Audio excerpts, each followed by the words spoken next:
Sons da Terra.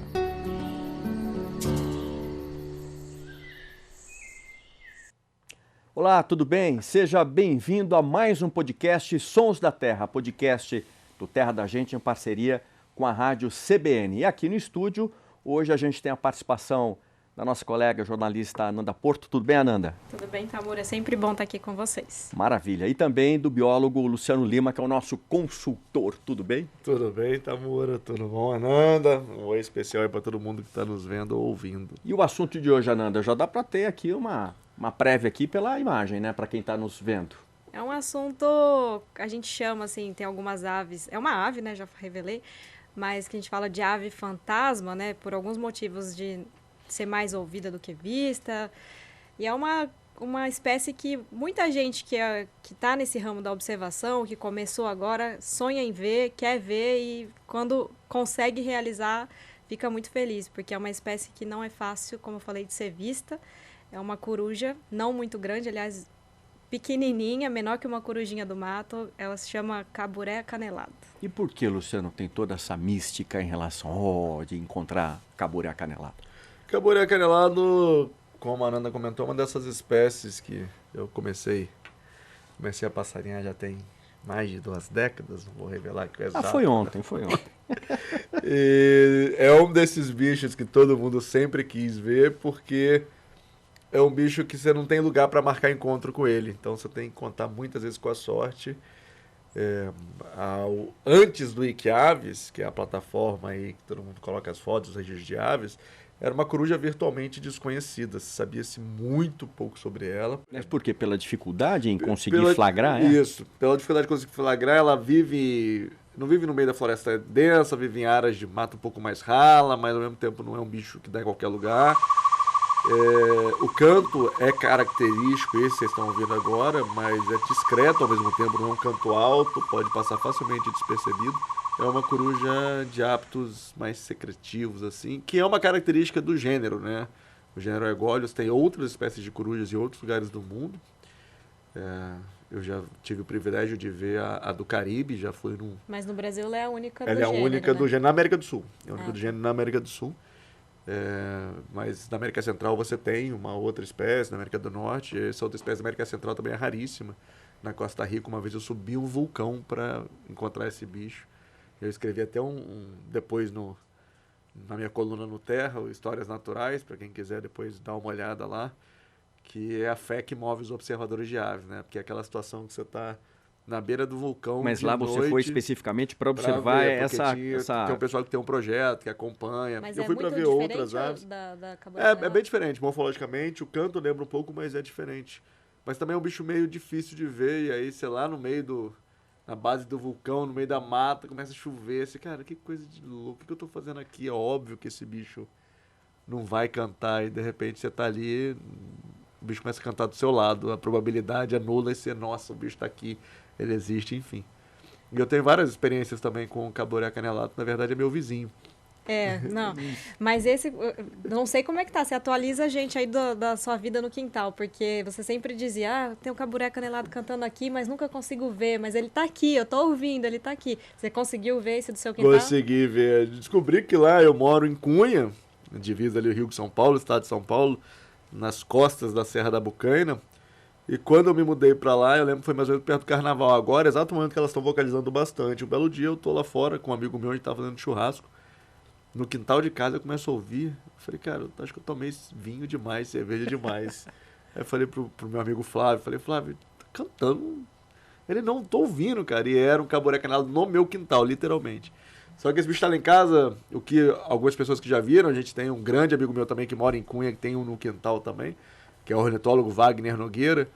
Também encontrou no quintal da casa dele lá. E o dele parece que tá mais presente agora. O meu, no primeiro ano, ele cantava tanto, que até minha cabeça, que o ornitólogo, observador de aves, dorme acordado, né? Então eu acordava no meio da noite que ele começava a cantar e eu, caramba, caburé acanelado, o cérebro me despertava. E aí esse ano ele tá meio quieto, eu vi ele 3, 4 vezes já. Mas de avistamento você conseguiu ter quantas... eu tirei, já vi bastante, vi algumas vezes. Eu tirei uma foto bem boa, mas ele é mais discreto. Mas uma vez eu tirei uma foto dele da janela do meu quarto. Ó. Então, um Isso é privilégio. isso é um privilégio E lá em para Cunha, poucos. aparentemente, ele é um bicho relativamente comum, porque a minha mãe tem um sítio em Cunha, depois achei um casal lá no sítio da minha mãe. A Fabiola, que é uma observadora de aves, também mora em Cunha, também já encontrou. Então, é um desses bichos que o Wikiaves mudou completamente o que a gente... Pouco antes de sair o Wikiaves... Ninguém tinha registro Tinha um disso, mapa, assim, com meia dúzia de registros. Até um artigo do Weber, Girão e do Ciro Albano, quando eles registraram no Ceará, em alguns lugares. E aí você vê lá, tem meia dúzia de registros no mapa. De repente, hoje você vai hoje no Wikiaves, Você vou ver consegue por achar. curiosidade aqui, enquanto vocês conversam, quantos registros a espécie está no Wikiaves. Aqui. Agora você também, né, Ananda? Teve uma experiência aí até em reportagem, né? Que conseguiu Sim. flagrar, né? Como é que foi? Tem um pouco a ver também disso que o Lu tá falando, né? Você perguntou do Wikiaves, eu anotei aqui que do caburé canelado no Wikiaves tem quase 1000 fotos Aí, hoje. 968 registros enquanto. E a maioria das fotos, né, tá bem distribuído ali, mas a maioria das fotos desses quase 1000 registros são de uma região específica que é em Conceição dos Ouros, que é justamente da onde eu tive essa experiência. É Minas, é isso? É Minas, Conceição dos Ouros, de poder observar. Porque lá o que aconteceu? O Wagner, que mora lá, Wagner Loureiro, ele é guia local, observador de aves, está descobrindo várias espécies por lá, a gente gravou com ele. E em 2019 ele começou a reparar que realmente essa coruja estava lá. Ele não conhecia a coruja, foi pelo canto, ele gravou o canto, mandou para um amigo, e isso foi se espalhando, falou, não, é essa coruja. Aí, nossa, é essa coruja? Então ele começou a ir atrás, ele descobriu vários pontos ali na área de Conceição dos Ouros dessa espécie, conseguiu acompanhar. Quando a gente foi, inclusive, era certeiro quase certeza que a gente ia ver, porque era um período reprodutivo. Então, ela já estava no ninho, numa árvore morta, reproduzindo ali dentro desse oco dessa árvore. Então, a gente sabia que um dos indivíduos a gente iria ver, porque a fêmea estava chocando ali os ovos e o macho, ele teoricamente estava ali alimentando a fêmea. E foi uma experiência muito legal, porque, como eu falei, você enxergar, poder observar de perto o comportamento de uma ave que é pequenininha, ela é muito pequena mesmo, na base aí dos 20 centímetros, mas de uma beleza que não cabe nesses 20 centímetros e de uma singularidade muito particular, né? O canto, igual o Lu falou, que pode ser meio sutil, para mim, às vezes, lembrava como se fosse o coachar, assim, de um anfíbio, como se fossem uns sapinhos, porque é um trinadinho, assim, Entendi, sabe? sim. E ela é delicada, mas ao mesmo tempo é imponente, porque a gente viu, por exemplo, lá, um indivíduo caçou uma cuíca, né? E você fala, nossa, o tamanho da cuíca na garra dela, né? Você fala, é uma caçadora por excelência, assim. E é uma coruja muito bonita. A gente está aqui com a imagem nos fundos, né? Mas ela tem as Agora, cores... o acanelado é pela cor, é isso? pela que cor. lembra a canela? Inclusive, ela tem outros nomes populares, né? Como corujinha canela, corujinha de barriga amarela. Mas, além desse acanelado, esse tom canela, que é muito marcante, né? Ela tem na asa esse salpicado em branco, que também se difere, né? A asa é mais escura, um marrom escuro. E esse traço nos olhos, assim, parece... É uma maquiagem. É uma maquiagem, parece uma sombra nos Sim, olhos. sim. E quando eu fecho os olhos, assim, às vezes ela dá umas piscadinhas, a pálpebra é roxa, assim, então ela parece toda produzida, efeito, assim, né? É um efeito. E o olho claro, né? Eu acho que essa história do Wagner ali é um exemplo disso, junto com o que o Luciano falou, de como essa mudança, né, do Wikiaves, da internet, do compartilhamento de informações. Faz Porque, por diferença. exemplo, se você entrar no próprio Wikiaves hoje, existem lá alguns detalhes sobre essa coruja de comportamento, só que tem algumas informações que falam assim, não há conhecimento, porque ainda precisa ser descoberto, né? Então, da própria reprodução, tem muita questão da reprodução dessa coruja. Quanto tempo que dura a incubação? Lá está dizendo que não tem ainda essa informação. Pode ser que algumas pesquisas, algumas coisas mais acadêmicas... Mas tem... O que a gente sabe, tem uma coisa bem interessante que a gente sabe das espécies de fora, acontece com esse bicho da Costa Rica, também com o bicho da América do Norte, é que a gente nessa época ouve bastante o macho, que o macho, ele literalmente acha um oco de árvore, essa espécie identifica em ocos de árvore, e ele fica ali do lado, vocalizando para extrair a atenção da fêmea. A fêmea vem, inspeciona, e ela decide se ela quer ficar ou não. O macho geralmente é um pouquinho menor que a fêmea, e ele traz comida para a fêmea. É um bicho que é bem monogâmico, assim. Olhando algumas pessoas em casa, vendo a foto, mas eu já vi essa coruja aqui, que ela pode lembrar um pouco a coruja buraqueira, mas é diferente, mas ela não tem orelha, entre aspas. Aí são esses tufos de pena, ela não tem. E é um bicho fabuloso, mudando do E Wagner. em que regiões, assim, Luciano, aproveitando assim, que ela pode aparecer No Brasil, ela principalmente está em áreas de cerrado, caatinga e em Mata Atlântica, mas lugar de vegetação meio rala. Mudando de um Wagner para outro, o Wagner Nogueira, que é esse ornitólogo, o meu amigo, provavelmente a pessoa que eu acho que mais conhece sobre o caboré acanelado, porque ele pegou um projeto de monitoramento do caboré, ficou noites e noites ali na região de Ouro Preto, vasculhando, procurando a espécie. Ele contou uma coisa super interessante, que óbvio precisa ser feito mais pesquisas, mas uma teoria que ele tem, que ela habita essas matas menos exuberantes, porque onde você tem menos espécies de corujas maiores, porque coruja come coruja. Ah, elas se predam. Se predam. Inclusive, quando a gente faz monitoramento de coruja, você começa tocando para fazer playback, quero ver se tem caboré canelado aqui. Você toca da menor para maior. Porque se você tocar um muro com tutuela, ninguém responde mais, porque sabe, ó, tá aí. É o topo da cadeia, assim, né, vamos dizer. E o Wagner falou que várias vezes ele tocando o som do caboré canelado, de repente ele acendia a lanterna, tinha uma coruja listrada, alguma outra espécie de coruja maior, olhando fixamente para ele, tipo assim, de olho num jantar ali. Então, faz sentido essa história dela estar em ambientes um pouco de árvores menores. Lá em casa, por exemplo, é uma mata de topo de morro.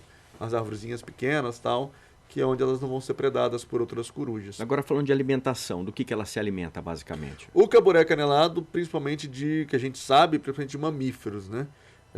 Roedores, cuícas, gambazinhos. Mas eu não duvido nada. Se tiver um passarinho também dormindo, dando mole, ela pegar um passarinho ou alguma outra espécie. E tirando, né, esse som, né, eu acho que eu falei que parece um sapinho, né? Eu acho que outra coisa interessante da vocalização, não sei se é porque vai nesses ocos, igual você diz, mas é uma espécie que você pede, dependendo de onde você tá, você pede a referência de onde ela tá cantando. Então ela começa a cantar, você fala assim, tá aqui perto. Aí de repente, não, ela pode até tá, mas de repente o outro canto parece que tá longe. Ventríloco. Aí você fala, meu Deus, ela já voou. Mas ela se move nesse período? Não, pode se mover, mas o canto dela é uma coisa que você não tem muita referência e certeza de onde está, aves né? ventrílocos. Ah, esse termo. Tem. Mas ao mesmo tempo, isso que você está falando, ela pode se mover, só que o voo das corujas... É muito silencioso. Ele é completamente silencioso. Então você não vê... Ela não só o voo é silencioso, mas o pousar também é silencioso. É um bicho... Mas você sentiu essa dificuldade? Ela Sim, não, a gente... Porque, na verdade, ali a gente nem... Como tratava-se de um ninho, a gente não usou playback, né? Isso é uma regra, enfim, respeitar a espécie, enfim.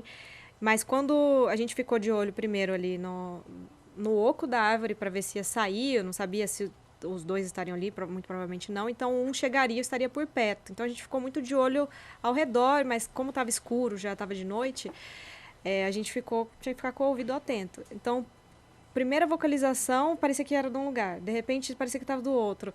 Aí você vai ficando assim, parece que vai te fazendo de bobo mesmo. E quando a gente foi ver, ela tinha pousado num galinho bem do nosso lado. A hora que ficou quieta, o Wagner detectou lá. E é muito, muito impressionante, assim. É uma ave, uma coruja maravilhosa. Aves. A gente aproveitando, eu sei que tem um monte de estudante de biologia, veterinária que ouve o podcast. Gente, no mundo inteiro, especialmente na Europa, na América do Norte, você tem pessoas que dedicam a vida inteira a estudar corujas. Geralmente o ornitólogo ele não é muito especialista num grupo, mas você tem as pessoas que estudam as aves de rapina, as aves marinhas e especialistas em corujas. E no Brasil a gente tem algumas pessoas que dedicaram boa parte da carreira, mas tem muita coisa para se descobrir. Então, se você estiver aí procurando na Europa tem tema. Mais, se diz, né? Tem muito, eu conheci... Mas será que não está meio ligado à literatura? Porque a coruja tem, né, essa questão, né? Principalmente em literatura, né? Mas é porque é de pesquisa mesmo. Eu, por exemplo, passei um tempo na Finlândia.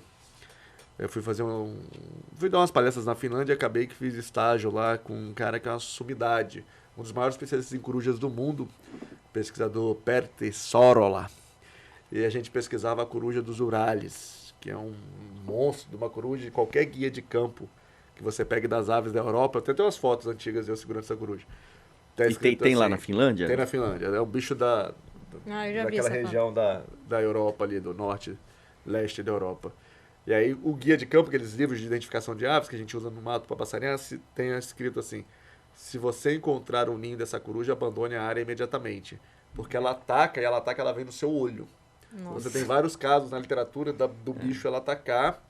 E aí eu fui fazer estágio com esse cara, a gente ia de capacete de futebol americano. Era muito engraçado. A gente ia pesquisar passarinho colocava o capacete de futebol americano. Mas você chegou a visualizar o bicho lá? Não, já pegava. Ah, pegou. Aí ele tampava o ninho, subia, pegava, a gente marcava, media, e ele dedicou a vida dele inteira a estudar as corujas, e, enfim. E no Brasil a gente falta, assim, pessoas que estudem. Mas a gente as vê também, corujas. acho que a importância disso, né? O Wagner, voltando a falar dele, né? Que eu acho que não tem como falar dessa coruja sem citar ele, porque todo mundo sabe O que outro lá Wagner, né? é o Wagner Loureiro. Wagner Nogueira, o Loureiro e o meu é o Wagner Nogueira. O Wagner Loureiro, todo mundo que sabe que quer tentar ver essa coruja, arrisca lá em Conceição, porque ele tem mais de um ponto, ele está acompanhando desde 2019, esse ano já está reproduzindo de novo, ele já mandou a notícia. No mesmo Então, pelo que vocês falam, ela fica no mesmo local, ela não fica migrando de área, então, como é que é? Ali a gente não sabe, porque o bicho da América do Norte migra um pouco. No Brasil, a gente não tem muita notícia de corujas que migram. Talvez Mocho dos Banhados, mas ninguém sabe. Mas esse não é no mesmo? Até quando a gente fez a reportagem com ele, um desafio também, né, dessa coruja é que ele acompanhou a questão reprodutiva e foi predado o ninho por tucano. Teve a questão também de que a árvore que já estava morta também caiu. Então, tem os desafios do período reprodutivo, né? E a gente está na expectativa desse ano ele conseguir acompanhar até o fim e conseguir realmente trazer novidades nesse sentido, né? Para preencher essas lacunas que ainda não se sabe. Porque ele está sempre no campo ali, está levando pessoas, ele consegue às vezes observar essa espécie lá até durante o dia, fim de tarde, nem sempre no período da noite. Então, acho que essas observações e a importância das pessoas hoje estarem de olho, essa contribuição, né, vai preenchendo esses espaços que estão faltando. Assim. Isso que você falou é uma dica para quem quiser tentar encontrá-la. Lá em casa eu também percebo muito isso. Ela não começa a cantar só quando está escuro. Ela começa a cantar uma meia hora antes de escurecer, ela já começa a cantar. E ela fica onde? Assim, no galho? Fica em No toca? galho. Fica, Não, fica como no é que galho. é? Qual que é o hábito? Esse bicho só vai no chão para capturar Só presa. que ela é muito pequena. Ela é muito assim. discreta. É muito discreta. Você tem que ter um olho muito bom. Além do ouvido, acho que tem que ter um olho muito bom, porque às vezes se você olhar de relance numa árvore que ela pode estar ali, você não vai ver. Ela vai ficar pousada a 3 metros de altura. Não é um bicho que fica lá na copa, mas também não está na altura do olho. E é engraçado que diz que, isso é outra coisa que o Wagner Nogueira me falou bastante, que tem muitos indivíduos que têm comportamento diferente, personalidades, né? Persona, né? Uma corujicidade diferente. Tem alguns indivíduos que super toleram a aproximação, continuam cantando, e tem outros que você pisou, eles já para de cantar. Então, varia também, né? Mas é um bicho...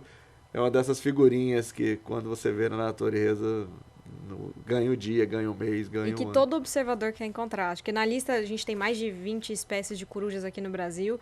Essa, com certeza, é uma que está no topo ali, que você tem que ver, assim, pelo desafio. Acho que o desafio de você saber que não tem hora marcada, né? Igual, por exemplo, coruja buraqueira, qualquer lugar, assim, você consegue ver. Corujinha do mato, que tem uma distribuição mais ampla. Mas essas que, assim... te instiga a pesquisar, a tentar ir atrás, a dar uma aventura, acho que motiva ainda mais, sabe? E tem um valor ainda mais quando você consegue. Você fala, nossa, conquistei. Né? Claro, tá aquele gostinho. É bem legal. E você falou dessa questão na Europa, as pessoas, a coruja tá nas fábulas e tudo mais. Isso é bom, às vezes isso não é tão bom para as corujas, né? A gente teve um problema no mundo, saiu até artigo publicado sobre isso em revista de Biologia da Conservação, por conta do filme do Harry Potter, você teve um colapso nas populações de coruja da Ásia, porque todo mundo, de repente, queria ter coruja em casa, igual o Harry Potter. Sim. Então, você tem mercados, tem umas fotos, se eu botar isso na internet, você tem fotos de mercados de animais. Em muitos países você tem uma legislação. No Brasil, tendo uma legislação ambiental muito forte, as pessoas ainda prendem os bichos legalmente. Você imagina em países que fazem vista grossa mais completamente. brando. Mas eu acho que isso é engraçado porque eu acho que é uma cultura mais de fora, assim. Porque, por exemplo, aqui... Acho que essa questão de ter o bicho, acho que se você parar para pensar nas espécies, não sei se a coruja tá nessa... Não acho que no Brasil não, né? Mas são mais os piscitacídeos, outros tipos de aves, né? Mas na Europa é um negócio... Não, na Ásia, você fala do repórter, na Ásia, todo mundo, Vietnã, todo mundo queria ter coruja. Você vê fotos dos mercados, dezenas de caixas de coruja em cima de coruja, e corujas silvestres, assim. São bichos super difíceis de manter, bichos que têm... Então... Seja de noite, seja de dia ou seja de noite, passarinhar é na natureza, nada de botar bicho em gaiola. Legal, então, muito obrigado aí pela presença de vocês. Falamos aí da caburé acanelado. Obrigado novamente pela presença. E você pode acompanhar esse e outros episódios no YouTube e também nos agregadores de podcast. Até mais. Sons da Terra.